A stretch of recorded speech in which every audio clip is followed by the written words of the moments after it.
Hello, I'm meteorologist Stephen Reedy with the National Weather Service in Seattle, Washington.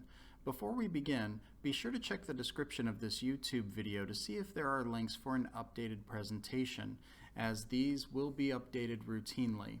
With that out of the way, let's get started on the 2020 fire season outlook as recorded on May 16th, 2020.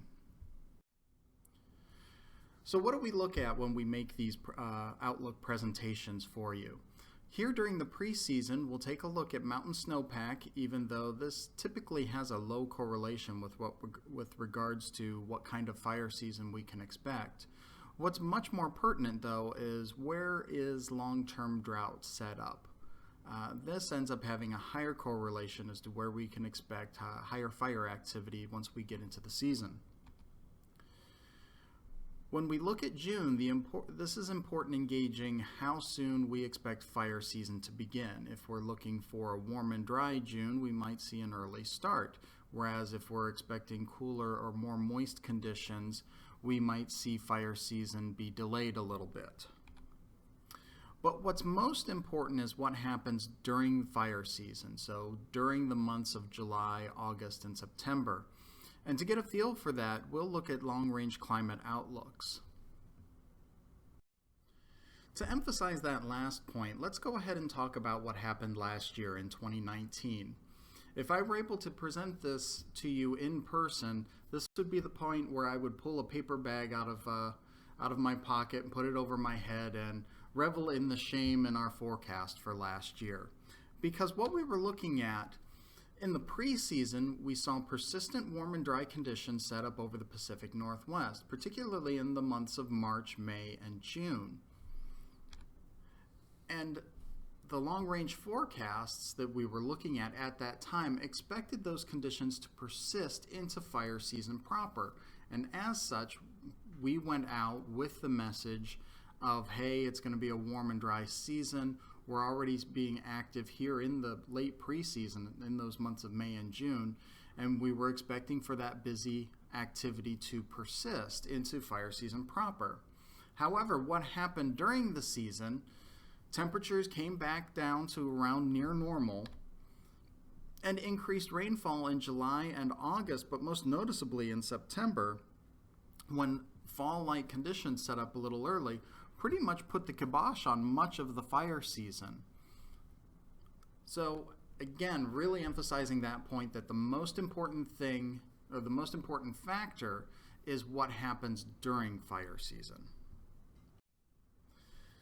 That being said, let's go ahead and take a look at what's been going on the past few months as we come out of winter and into spring here. For up here in Washington, we had a bit of a dry start to the winter, but we did have wet conditions ramp up in July and February to help bring things back to near or above normal conditions where it comes with regards to precipitation and snowfall.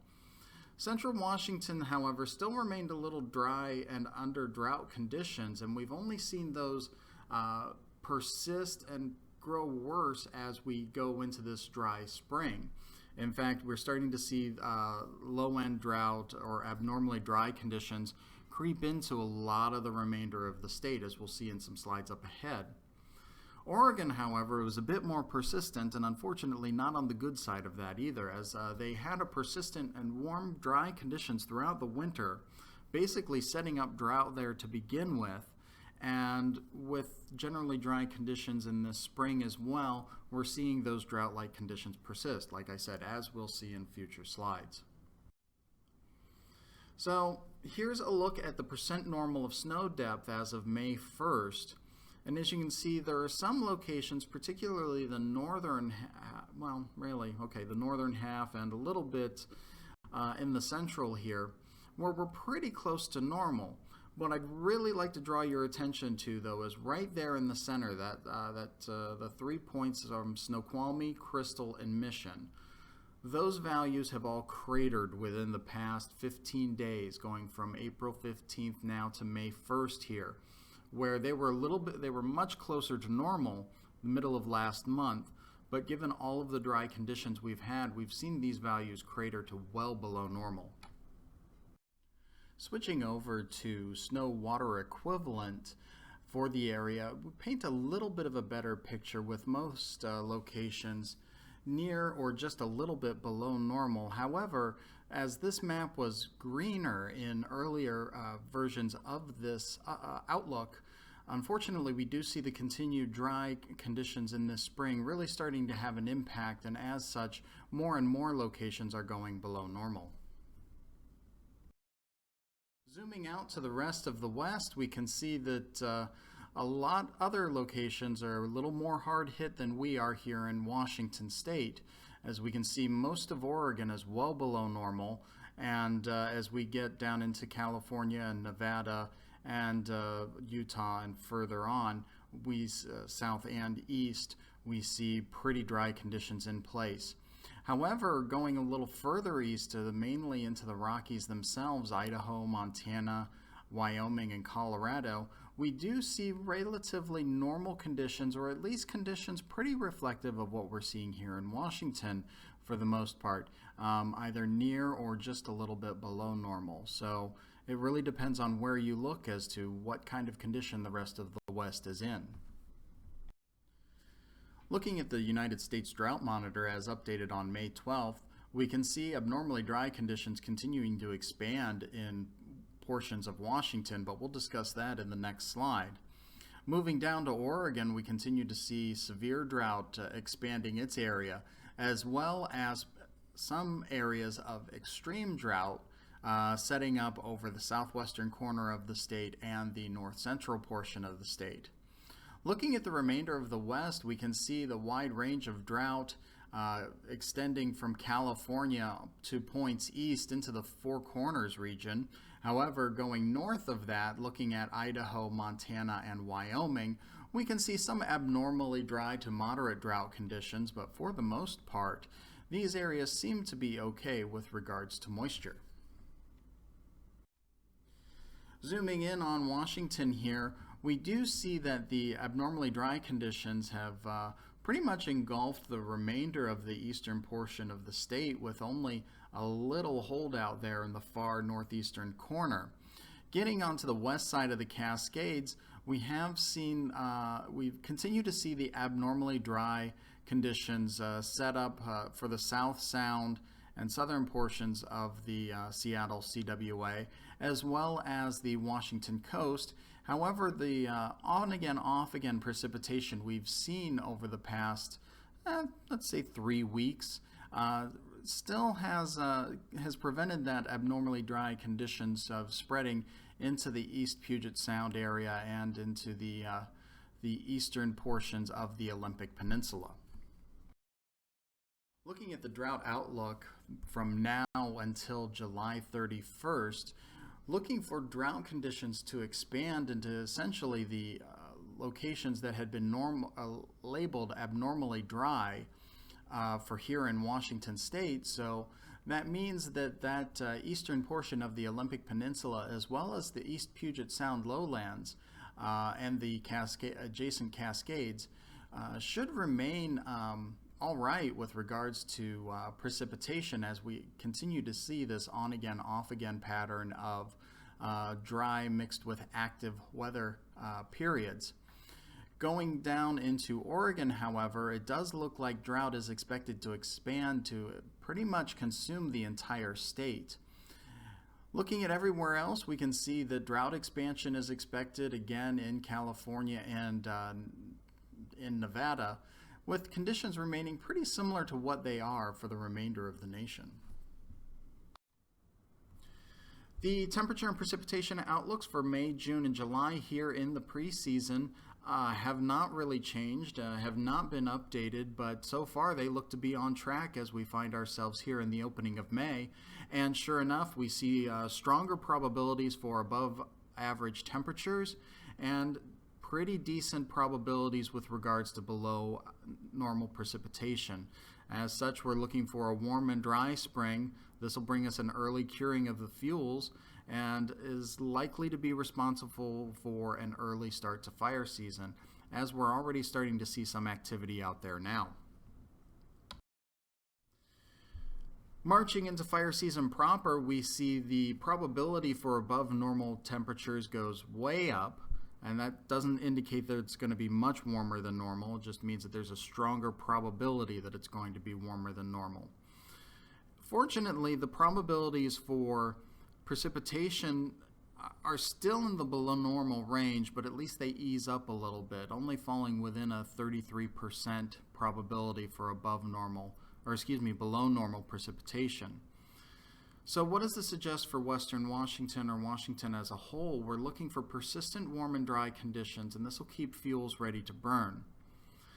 Now, the nice thing about the below normal precipitation is that will help to diminish any potential for lightning over the area. And if we diminish the potential for lightning, that'll, curb any kind of lightning starts that we might see. So one of the biggest buzzwords when it comes to talking about weather is El Nino, or the ENSO, the El Nino Southern Oscillation. And as such, we always include a slide to discuss the effect of what we're expecting for El Nino on the 2020 fire season. Climate Prediction Center has said that they're looking for a neutral El Nino to persist through the spring and into the summer. Looking at the ENSO average temperatures or departures from normal, we can pull out some analog years, and right now we kind of line up with 2013, 2014, and 2015. Now, we use those to get kind of a feeling with what kind of fire season we can expect, but if we look at the acreages that go along with those years, we see the 13th, 3rd, and 1st ranked years of the past fire season with regards to acres burned both in Washington and in Oregon combined. So let's compare these acreages a little bit here.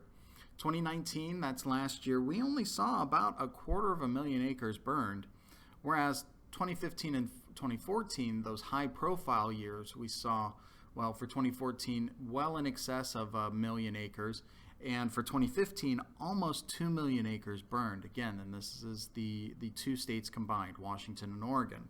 However, our other analog year, 2013, seems to fall a little bit more in line with 2019, with only 500,000 acres burned. So, given these variations that we see here just in the data alone, analog years may not be as pertinent as they have been in the past, because given what we're looking at here, we're not seeing any strong indication of whether or not we can expect a high acreage burn sort of year or a low acreage burn sort of year. And this leads us to our next slide. If we look at the past 10 years, 2009 through 2019, 5 of those years are in the top 10 with regards to acres burned. And again, this is for combined Washington and Oregon. And you can see those numbers here, all exceeding 1 million acres. 2015, of course, coming close to 2 million. Now, these years ran the entire range of the El Nino-La Nina cycle. And what I mean by that is that some years fell in a strong El Nino, some fell in a strong La Nina, some fell in a neutral year. Some fell in an increasing El Nino, some fell in a increasing La Nina. These numbers don't allow us, and when they occurred, they don't allow us to focus in on a particular phase of the El Nino cycle and say, aha, that's the one that's going to give us a high acreage burn sort of year. So instead of relying on analog years, the message that we're taking forward this season, and we started saying this last season as well, is that it might be a good practice to head into each season thinking that it will be an active one, unless we start seeing some strong indicators otherwise. If we see a wetter than normal or cooler than normal June take place, or like what we saw last year where we're still seeing persistent precipitation in July and August, then we might start kind of thinking, okay, this might be a little more benign of a year. So what's the bottom line for 2020, this fire season? With regards to when the season's expected to start, we're still looking for a potentially early start here in the Pacific Northwest due to this warm and dry spring that we're experiencing. Overall fire activity should be above normal due to the expectation of these warm and dry conditions persisting into the summer and into fire season proper. Below normal precipitation will limit moisture over the area, so that's not going to help curb fire activity any. However, that decreased moisture will decrease the potential for thunderstorms, and as such, it will decrease the potential for lightning starts. With regards to when the season will end, right now we're not seeing any strong indicators, as the climate outlooks for October are looking equal chances with regards to above or below normal precipitation and equal chances with regards to above or below normal temperatures. Essentially, the models are shrugging and saying your guess is as good as mine. With all that being said, I'd like to thank you for your attention. This has been the 2020 Fire Season Outlook. Stay safe out there.